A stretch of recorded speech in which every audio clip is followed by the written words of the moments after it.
Hello hi नमस्कार श्रोते हो आणि प्रेक्षक हो. मी आरजे कोमल तुमच्या सगळ्यांचं स्वागत करते. तुम्ही ऐकताय पाहताय आचार्य 90 FM युअर ओन रेडिओ. श्रोते हो, नवरात्र विशेष नवदुर्गा हा आपण विशेष उपक्रम आपल्या आचार्य 90 FM वरती घेऊन आलेलो आहोत. आणि मला सांगायला अतिशय आनंद होतोय की आज विविध क्षेत्रात काम करणाऱ्या स्त्रियांच्या मुलाखती आपण घेत आहोत. आणि आज असं कोणतंही क्षेत्र राहिलेलं नाहीये की जिथे स्त्रियांनी स्वतःचं वर्चस्व अस्तित्व निर्माण केलेलं नाहीये. प्रत्येक क्षेत्रांमध्ये आपल्याला स्त्रिया ज्या आहेत त्या खूप अतिशय उत्स्फूर्तपणे सहभागी झालेल्या पुढे आलेल्या पाहायला मिळत आहेत. आणि असं म्हणतात आपण या समाजामध्ये राहत असताना आपण या समाजाचं काहीतरी देणं लागतो आणि या भावनेतून समाजसेवा झाली पाहिजे, महिलांसाठी काम केलं पाहिजे. या भावनेतून ज्यांनी खरं तर राजमाता जिजाऊ महिला मंडळाची स्थापना केली अशा त्या राजमाता जिजाऊ महिला मंडळाच्या अध्यक्षा संस्थापिका अश्विनी दत्ता गंगाळे आज आपल्यासोबत जोडल्या गेलेल्या आहेत. नवरात्र सुरू होऊन 3 ते 4 दिवस झालेले आहेत. सगळीकडे आनंदाचं उत्साहाचं वातावरण आहे. अशातच आपण ही पुढची मुलाखत तुमच्या सगळ्यांसाठी घेऊन आलेलो आहोत. तर चला तर मग आजच्या गप्पांना सुरुवात करूयात. अश्विनी मॅम, तुमचं खूप खूप स्वागत आहे आचार्य 90 FM वरती. थँक्यू. येस, तर तुम्हाला सगळ्यात पहिल्यांदा नवरात्रीच्या खूप खूप शुभेच्छा. तुम्हाला पण तुमच्या सर्व टीमला नवरात्रीच्या खूप खूप शुभेच्छा. धन्यवाद. खरं तर एक स्त्रीमध्येच मला असं वाटतं देवीचं रूप असतं, कारण ती एका वेळेला सगळ्या गोष्टींचा समतोल साधत असते. देवीचे जसे अनेक भुज असतात, अनेक हात असतात, तसे स्त्रीचेही असतात जरी ते दिसत नसले तरी.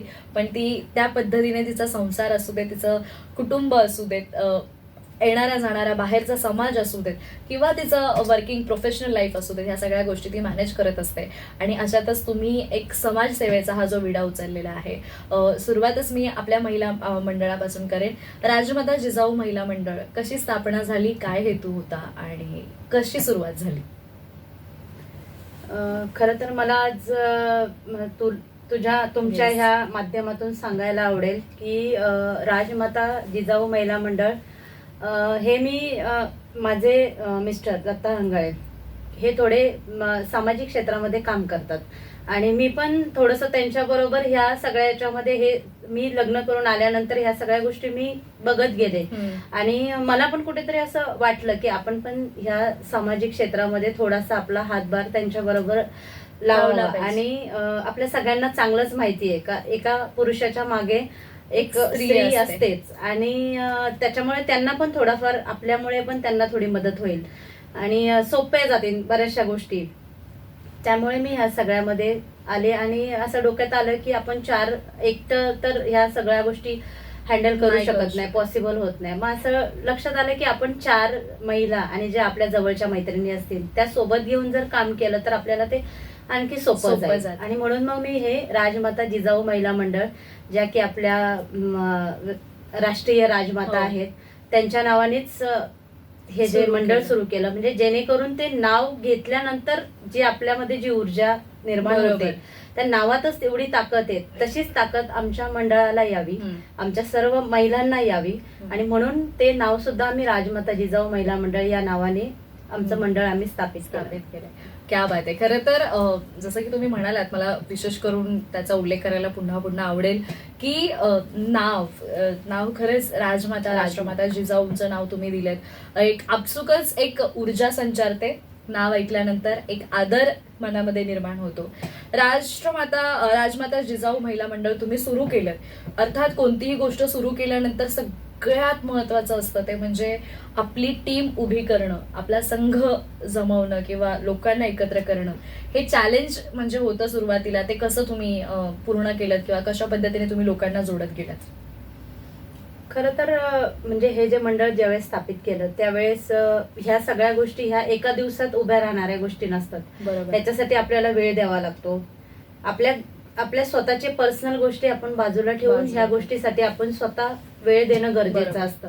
आणि माझ्यासोबत ज्या माझ्या महिला आहेत म्हणजे त्या मी कुठलाही एक शब्द जरी केला तरी त्या प्रत्येक गोष्टीला अगदी निसंचोकपणे तयार होतात आणि कुठलीही कारणं न देता त्या सगळ्याच गोष्टी माझ्या करत असतात. आणि हे जे मंडळ आहे ते कोणा एकीचं नाही आहे. मी जरी स्थापना त्याची केली असेल, मी त्याच्यात एफर्ट जास्त टाकले असतील, परंतु त्याच्यामध्ये त्यांचा पण तितकाच वाटा आहे, जितका माझा आहे तितकाच त्यांचा सुद्धा त्यांचाही वाटा आहे. आहे याच्यामध्ये. बरोबर. आणि मी त्यांचे खरंच विशेषतः आभार मानेन. आणि या नक्कीच. सगळ्या मागे मला साथ देणारे, सगळ्या कुठलीही गोष्ट आडली, आता सगळ्याच गोष्टीचं नॉलेज आपल्याला नसतं, नाही, ते बरोबर कुठून ना कुठून आपल्याला ते घेणं गरजेचं असतं. बरोबर. प्रत्येकाला सगळी गोष्ट माहिती असं नाही, तर ह्या सगळ्या गोष्टीचं नॉलेज अगदी ती संस्था स्थापन करण्यापर्यंत, रजिस्ट्रेशन करण्यापर्यंत सगळ्या गोष्टी ह्या माझे मिस्टर दत्ता हंगाळे यांनी मला सहकार्य केलंय. सहकार्य केलं. आणि माझ्या महिलांनी सुद्धा ह्याच्यामध्ये मला खूप साथ दिली.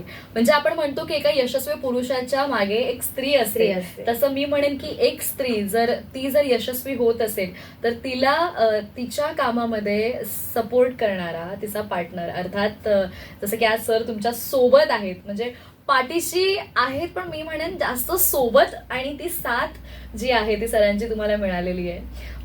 मॅम, संस्था किंवा आपलं हे मंडळ आहे हे स्थापन झालं, पण मग आज आपण बघतोय की असे अनेक मंडळ आहेत, अनेक संस्था आहेत, पण मग आपण काहीतरी वेगळं करायचं, किंवा या सगळ्यांमध्ये आपण काहीतरी वेगळं, विशेष करून महिलांकरता काहीतरी वेगळं करावं, या हेतूने तुम्ही कोणत्या गोष्टी, म्हणजे कोणता हेतू विचारात घेऊन किंवा काय करून पुढे कसं प्लॅनिंग केलं किंवा काय? खरं तर काय होतं, आता मी पण एक खेडेगावातून आलेली मुलगी आहे. मी ज्यावेळेस आले त्यावेळेस मला ह्या कुठल्याच गोष्टीचं नॉलेज नव्हतं, परंतु जसा काळ बदलतो तसं आपण स्वतःला बदलतो. आणि तशाच गोष्टी मी पण शिकत गेले. मला स्वतःला पण ह्या गोष्टी काहीच माहित नव्हत्या, आणि जशी मी शिकत गेले, जसे मी बदलले, तसे मी पण अनेक महिला आजूबाजूला बघत असते की ज्या की कधीच म्हणजे वेगळ्या क्षेत्रात जाऊन किंवा वेगळ्या गोष्टी करण्याचं धाडस करत नाही. बरोबर. प्रत्येकामध्ये ताकद आहे. अशी कुठलीच महिला नाहीये की तिच्यामध्ये काहीच कलागुण नाहीयेत, बरोबर. तिच्यात कुठलीच ताकद नाहीये, तिच्यात कुठलीच डेअरिंग नाहीये. अशी एकही महिला नाही. प्रत्येकात वेगवेगळे गुण आहेत, वेगवेगळी कला आहे, आणि ते फक्त त्यांना सादर करण्यामध्ये किंवा ते कुठेतरी दाखवण्यामध्ये त्यांना ते प्लॅटफॉर्म उपलब्ध होत नाही. बरोबर. आणि मला स्वतःला तो झाला. माझ्या मिस्टरांनी मला ते व्यासपीठ उपलब्ध करून दिलं, आणि म्हणून मी आज पुढे जाऊन हे सगळं करू शकते. पण काहींमध्ये ते गुण असताना सुद्धा त्या कुठेतरी थांबतात. बरोबर. किंवा मग त्यांना तेवढा सपोर्ट मिळत नाही, आणि म्हणून त्या पुढे जाऊ शकत नाही. पण मला स्वतःला असं वाटलं की आपण काहीतरी सुरुवात केली तर 4 महिला आपल्याला जोडल्या जातील, आणि त्या पण मनमोकळेपणाने या सगळ्या गोष्टींमध्ये करू शकते. नक्कीच. मला असं वाटतं खूप महत्वाचा मुद्दा तुम्ही इथे मांडलाय, कारण एकट्या दुकट्याने करावं हे असं काम नाहीये. आणि मुळात म्हणजे की आपल्याला एखादी गोष्ट सहज मिळाली, जसं आपल्याला एक प्लॅटफॉर्म मिळाला, आपल्याला ते व्यासपीठ मिळालं, पण असंच व्यासपीठ माझ्यासारख्या अनेक जणींना उपलब्ध झालं पाहिजे. आणि मला मुळात कलेचा तुम्ही उल्लेख केला की त्यांची कला असेल किंवा त्यांच्याकडे असणारे गुण आहेत, त्यांना एक एक्सप्लोर करता यावं, त्यासाठी तुम्ही प्रयत्न सुरू केलेत. मला खूप क्युरियोसिटी आहे की आपण अजून काय कार्यक्रम घेतोय, किंवा आपले कोणते कार्यक्रम असतात, कशा कार्यक्रमांमध्ये महिलांचा कसा उत्स्फूर्त प्रतिसाद पाहायला मिळतोय किंवा काय, याविषयी जाणून घेऊयात. पण एक वेळ झाली छोट्याशा विश्रांतीची. तर श्रोते हो, नवरात्र विशेष नवदुर्गा ही विशेष मुलाखत आपली सुरू आहे, आणि या विशेष मुलाखतीमध्ये आज आपल्यासोबत राजमाता जिजाऊ महिला महामंडळाच्या आपल्या अश्विनी ताई आपल्यासोबत जोडल्या गेलेल्या आहेत. अश्विनी दत्ता गंगाळे यांच्यासोबतची ही मुलाखत अशी सुरू राहणार आहे. पण तुम्ही कुठेही जाऊ नका, एक छोटासा गाण्याचा ब्रेक घेतोय. लगेच परत येऊयात, लगेच परत भेटूयात. ऐकत रहा Acharya 90 FM, your own radio. Acharya 90 FM 90 FM.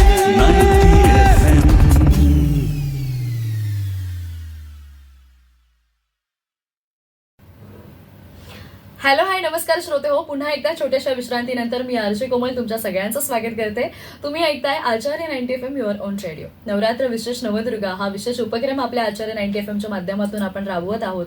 आणि हा कार्यक्रम राबवत असताना, नवरात्र उत्सव सुरू झालेला असताना, आजच्या दिवशी आज आपण एक शून्यातून विश्व ज्यांनी निर्माण केलं, शून्यातून विश्व निर्माण करत असताना अनेक महिलांना त्यांनी आपल्या सोबत घेतलं, आणि महिलांना सोबत घेऊन महिलांसाठी व्यासपीठ ज्यांनी निर्माण केलं, अशा राजमाता जिजाऊ महिला मंडळाच्या अध्यक्षा, संस्थापिका अश्विनी दत्ता गंगाळे यांच्यासोबत आपण गप्पा मारत आहोत.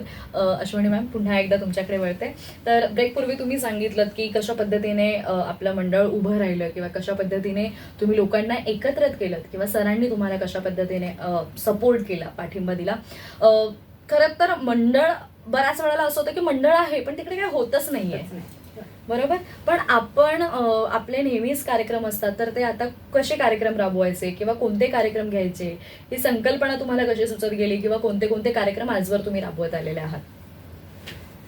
आपल्या राजमाता जिजाऊ महिला मंडळाच्या माध्यमातून आपली 19 फेब्रुवारीला छत्रपती शिवाजी महाराजांची जयंती असते आणि त्या जयंतीनिमित्त आपण भव्य दिव्य हळदी कुंकू महिलांसाठी घेत असतो. त्यामध्ये मग आपण म्हणजे महिलांना प्लॅटफॉर्म उपलब्ध होईल असेच कार्यक्रम तिथं राबवत असतो. म्हणजे कोण डान्स करतं, तर कोण एक चांगल्या प्रकारे नाटक हे करू शकतं किंवा महाराजांच्या जीवनशैलीवरती कोणीतरी एक छान प्रकारे नाटक त्या ठिकाणी बसवतं. आणि त्या महिला मी ज्या विभागातून ही संस्था चालवते, मी तिथल्या महिलांना पहिलं प्राधान्य देण्याचा प्रयत्न करते की जे की त्यांना प्लॅटफॉर्म उपलब्ध होईल आणि त्यांच्यातले कलागुण त्या ठिकाणी ते पुढे दाखवता येते. आणि त्याच्यानंतर परत आमच्या राजमाता जिजाऊ महिला मंडळाच्या माध्यमातून दरवर्षी मंगळागौरीचा कार्यक्रम होता. आता हे 3रं वर्ष आमच्या मंडळाच्या माध्यमातून मंगळागौरीच्या कार्यक्रमाला सुद्धा खूप ज्यांना कधी स्टेज शेअर करायचं सुद्धा माहित नव्हतं, ज्यांना कधी स्टेजवरती जायचं माहित नव्हतं, स्टेजवर गेल्यानंतर त्यांचे पाय थरथरायचे, अशा महिला आज आपल्या स्टेजवर आल्यानंतर अगदी मनमुराद आनंद लुटतात. डान्स ज्यांना करायचा माहित नव्हता, आज त्या सुद्धा इतक्या छान प्रकारे करतात. भले काही नाही येऊ दे त्यांना, त्या स्वतः मला कार्यक्रमामध्ये आल्या सांगतात, जाताना सुद्धा सांगतात, ताई आम्हाला डान्सचा ड पण माहित नव्हता, पण आज तुमच्यामुळे आम्ही आज हे करू शकतो. बरोबर. आणि तेवढा वेळ काढून आम्ही या ठिकाणी येतो. आणि दरवर्षी मला फोन करून कार्यक्रमाच्या आधी 1 महिना फोन करून मला विचारतात, ताई यावर्षी कार्यक्रम आहे का, ताई यावर्षी का. म्हणजे त्यांना इतकी एक्साइटमेंट लागलेली असते. आणि कसं असतं, प्रत्येक कार्यक्रम हा फक्त कार्यक्रम घ्यायचा आणि मग नंतर हे सगळं विसरून जायचं किंवा मग तेवढा पुरतं तो कार्यक्रम घेऊन हे करून द्यायचा. पण आमचं तसं नसतं. आपल्या कार्यक्रमामध्ये ज्यावेळेस महिला येतात ना, त्यावेळेस त्यांना तो कार्यक्रम स्वतःचा कार्यक्रम असा वाटला पाहिजे आणि तो हवासा वाटतो त्यांना. त्या स्वतः जाताना बोलतात की आम्ही ताईंच्या कार्यक्रमाला येतो ना, राजमाता जिजाऊ महिला मंडळाच्या कार्यक्रमाला आम्ही येतो, तो कार्यक्रम आम्हाला आमचा कार्यक्रम आहे असं वाटतं. बरोबर. म्हणजे इतक्या त्या खुश होऊन जातात. आणि अनेक उपक्रम आपण आपल्या राजमाता जिजाऊ महिला मंडळाच्या माध्यमातून राबवत असतो. नक्कीच. मॅडम, मला विशेष करून इथे एक गोष्ट तुम्हाला विचारावीशी वाटते.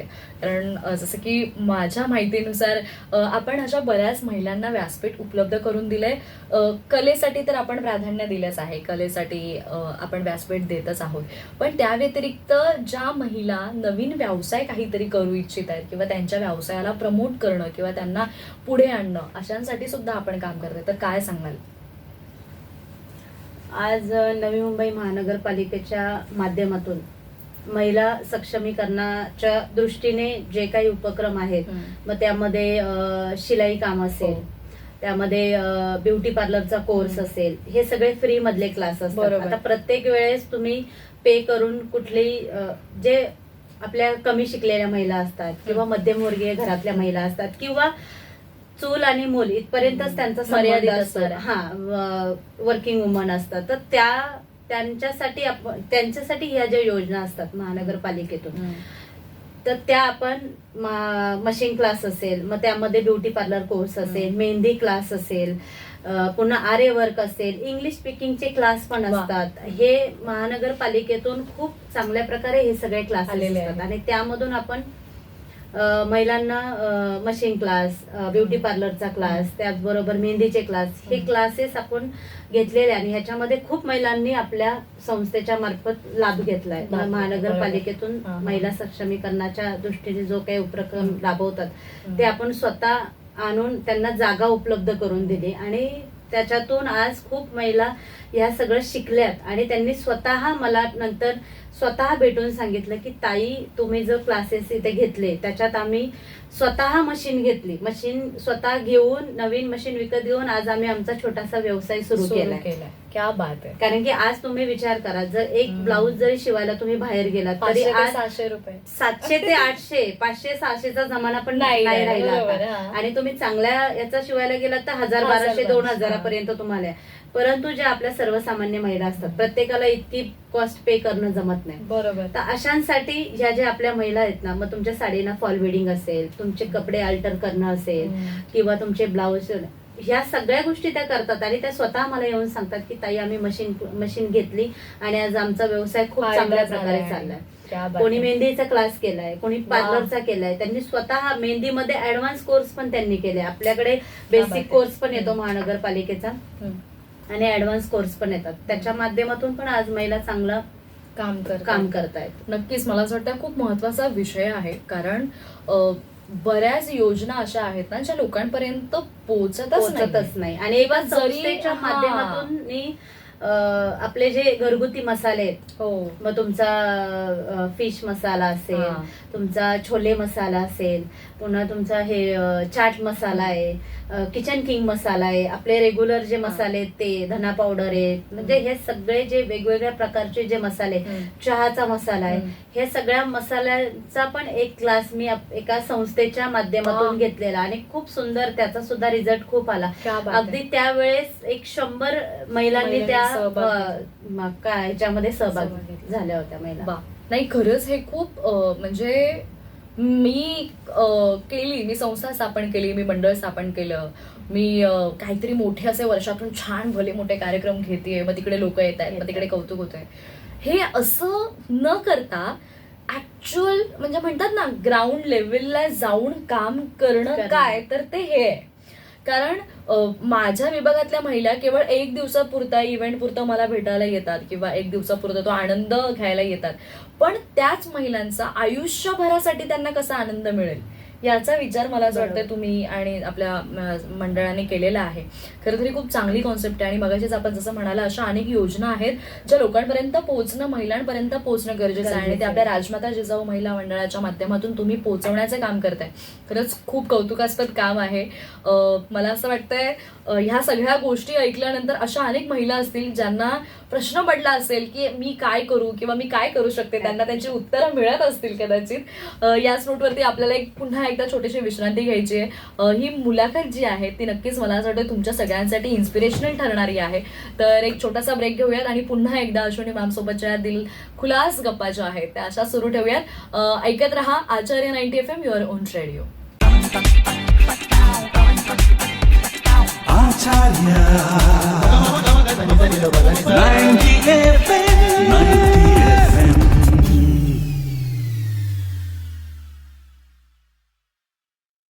हॅलो, हाय, नमस्कार श्रोते हो आणि प्रेक्षक हो. मी आरजे कोमल तुमच्या सगळ्यांचं स्वागत करते. तुम्ही ऐकताय आचार्य 90 FM युअर ओन रेडिओ.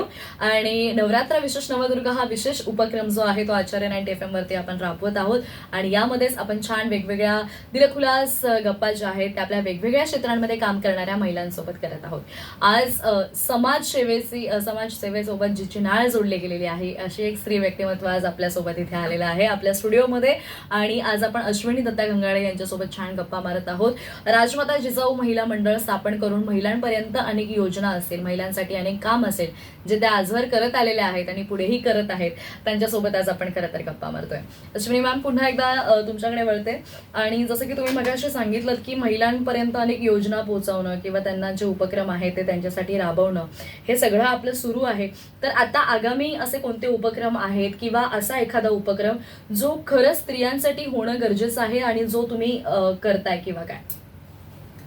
आता आगामी उपक्रम म्हणजे आपण आता 19ला माझा बर्थडे जो आहे त्या बर्थडे निमित्त मी म्हणजे स्त्री रोग तज्ञ यांच्याकडून एक व्याख्यान आयोजित केलं होतं. तर त्याच्यामध्ये स्त्रियांना मार्गदर्शन किंवा आता जे महिलांमध्ये जे जास्त प्रमाण कॅन्सरचं चालू आहे, म्हणजे खूप प्रकारचे वेगवेगळ्या प्रकारचे खूप कॅन्सर आहेत की ज्याची नावं सुद्धा आपण ऐकली नाहीये. बरोबर. तर असे खूप प्रकारचे कॅन्सर आहे. आपल्याला नॉर्मल 2-3 प्रकारच माहित असतात, परंतु खूप प्रकार आहेत असे की ते आपल्या ज्या स्त्री रोग तज्ञ आहेत त्यांच्याकडून ते एक छोटंसं व्याख्यानाचं आयोजन केलं होतं आणि अतिशय चांगल्या प्रकारे प्रतिसाद महिलांनी त्याच्यामध्ये दिला. कारण की प्रत्येक वेळेस काय होतं, तुम्ही ज्यावेळेस तुम्हाला काहीतरी दुखायला लागलं किंवा काहीतरी त्रास झाल्यानंतर सुद्धा आपल्या महिला त्याच्याकडे लक्ष देत नाही. हा मी ठीक आहे नंतर करेल, आज हे काम करते, उद्या ते करते आणि मग मी जाते. तर ह्या सगळ्या गोष्टीकडे आपण दुर्लक्ष करतो आणि मग तो आजार अजून बळावतो. मग त्याच्यामुळं जर थोडंसं आपण त्याच्याकडे लक्ष काळजी दिलं. घेणं आणि मला गरजेचं आहे. आपल्या माध्यमातून सगळ्या स्त्री वर्गाला हे सांगायचंय की तुमच्यावरती संपूर्ण कुटुंब अवलंबून असतं. बरोबर आहे. तुम्ही तुमच्या शरीराची काळजी आपण स्वतः घ्यायची असते. आपल्याला आपले घरातले सांगतील, आपले हस्बंड असतील, आपली मुलं असतील, ते सांगतील तू डॉक्टरकडे जा, हे कर, परंतु आपण तिथपर्यंत जाणं ही आपली जबाबदारी आहे. बरोबर आहे. आणि आपल्या कुटुंबाला आपली गरज आहे. बरोबर. त्याच्यामुळे तुम्ही निरोगी असाल तर संपूर्ण एक स्त्री कुटुंब, निरोगी हा. असेल तर संपूर्ण कुटुंब कुटुंब निरोगी निरोगी असेल. तर मी एवढंच सांगेल की स्वतःची काळजी घ्या. आत्ताच्या ह्या फास्टफूडच्या जितके फास्टफूडचा जमाना आहे असंच म्हणावं लागेल. बरोबर. ह्याच्यामध्ये खूप आता वेगवेगळ्या प्रकारचे आजार जे की त्याची नावं सुद्धा आपण कधी ऐकली नव्हती, अशा प्रकारचे आजार आता आपल्याला म्हणजे खूप दिसत आहेत. आणि अनेक जणांना होत आहेत आणि एकदम तरुण तरुण लोक सुद्धा याच्यामध्ये अगदी जीवानिशी जात आहेत. तर माझी बरोबर. एकच विनंती आहे सगळ्या स्त्री वर्गाला की तुम्ही वाचलात तर तुमचं कुटुंब वाचेल. त्याच्यामुळे स्वतःच्या आरोग्याची काळजी घ्या. आणि आता आगामी कार्यक्रम म्हणजे आपला 9 दिवसाचा नवरात्र. नवरात्री उत्सव. त्याच्यामध्ये सुद्धा आपण माझ्या विभागामध्ये जितक्या सोसायटी आहेत, जितक्या महिला आहेत, त्यांना सगळ्यांना आपण रात्रीच्या आरतीचा मान देतो. आता वा. बऱ्याचशा जॉब करणाऱ्या वुमन्स असतात, बरोबर. त्याच्यामुळे त्यांना सकाळी आरतीला यायला नाही मिळत मिळत. नाही. त्याच्यामुळे संध्याकाळी आपण त्यांना जितक्या येतील तितक्या, मग 50 येतील, 60-70 अशा आपण रोज थोड्या थोड्या महिला आरतीला बोलवून सगळ्यांना आरतीचा मान देतो. आणि आपला पारंपरिक खेळ आहे भोंडला. भोंडला. बरोबर. तर त्या भोंडल्याचं आयोजन आम्ही दरवर्षी तिथं करतो. करत असतो आणि त्याच्यात सुद्धा महिला अगदी चांगल्या प्रकारे आनंद घेतात त्याचा. आणि जे खेळ बरोबर. आम्हाला स्वतःला सुद्धा माहित नव्हते, हम्म. असे खेळ आम्ही आता तिथे खेळायला लागलो बरोबर. भोंडल्याच्या माध्यमातून. आणि एकदम जुना आणि पारंपरिक खेळ आहे हा. आणि एक पाककला स्पर्धेचा पण आपला एक दरवर्षी तो एक आयोजन असतं आणि त्याला सुद्धा महिला चांगल्या प्रकारे प्रतिसाद देतात.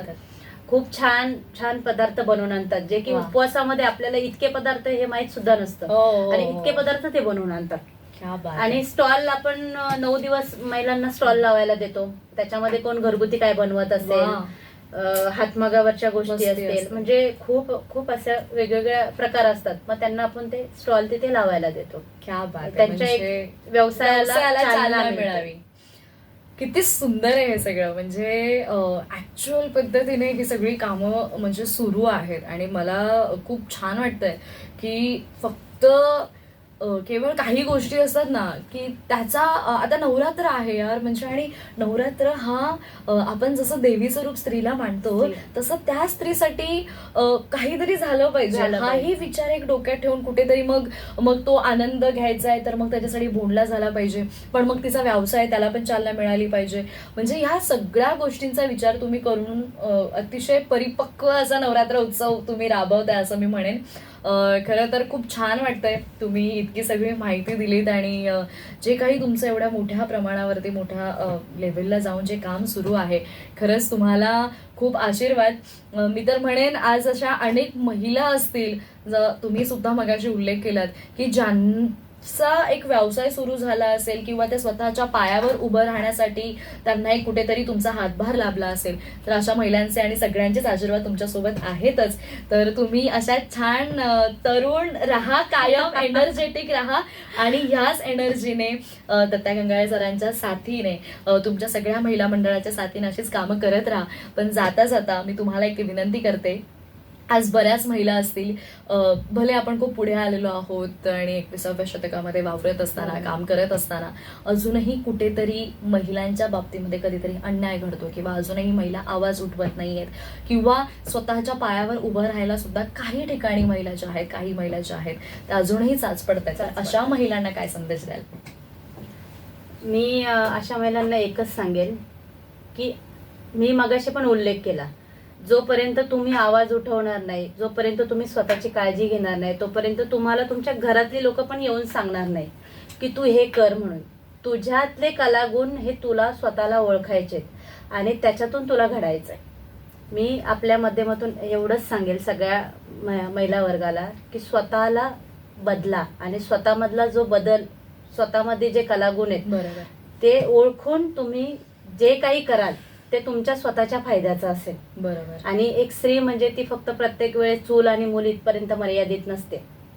एक स्त्री ही पूर्ण जग सुद्धा, जी पूर्ण सृष्टीमध्ये आज तिच्याशिवाय काहीच होऊ शकत नाही, जी एका म्हणजे जीव जीव करते, निर्माण बरोबर. करू शकते, तर ती काय करू शकते याची कल्पना तर सगळ्यांना सगळ्यांनाच. असेलच. आणि हे तिने तिचं ओळखायचंय, बरोबर. तिने तिचं स्वतः ओळखून चालायचंय. आणि मी आज जरी ह्या क्षेत्रात असले तरी पण मी आज किती मोठी झाले तरी मला एकच माहितीये का आपण कुठेही जरी गेलो, कुठल्याही क्षेत्रात कुठेही नाव कमवू द्या, पण आपले पाय जमिनीवर असणं हे खूप गरजेचं आहे. महत्वाचा आणि मेसेज हे खूप महत्वाचं आहे. जोपर्यंत बरोबर. तुमचे पाय जमिनीवर राहतील ना, तोपर्यंत सगळं ठीक आहे. सगळं ठीक आहे. पण जेव्हा तुमच्या डोक्यामध्ये हवा जाईल ना, त्यानंतर मग तुम्हाला कोणीच हे करू हे शकत करून नाही. वाचू शकत नाही त्यातून. एकदा डोक्यात हवा गेली ना, त्यातून कोणच वाचू शकत नाही. मग तुम्हाला खाली यायला खूप टाइम जातो त्याच्यात. बरोबर. मग जोपर्यंत आपण कुठल्याही क्षेत्रात जाऊ दे, काही करू दे, आपले पाय जमिनीवर असणं खूप गरजेचं आहे. क्या बात आहे. खूप उत्कृष्ट असा मेसेज दिलाय. म्हणजे मी आजपर्यंत बऱ्याच मुलाखतीमध्ये बऱ्याच महिलांना हा प्रश्न विचारते, पण हा मेसेज मला थोडासा बी फ्रँक थोडा वेगळा वाटलाय. कारण वेगळा यासाठी की आपल्याला यश मिळवायचं आहे, आपल्याला पुढे जायचं आहे, पण आपल्याला आपल्या सोबत असणाऱ्यांना पुढे घेऊन जायचंय. आणि हे करत असताना आपले पाय हे कायम जमिनीवर राहिले पाहिजेत. हा खूप मोलाचा संदेश तुम्ही दिलाय. पुन्हा एकदा तुम्हाला आज इथे भेटून खूप छान वाटलं.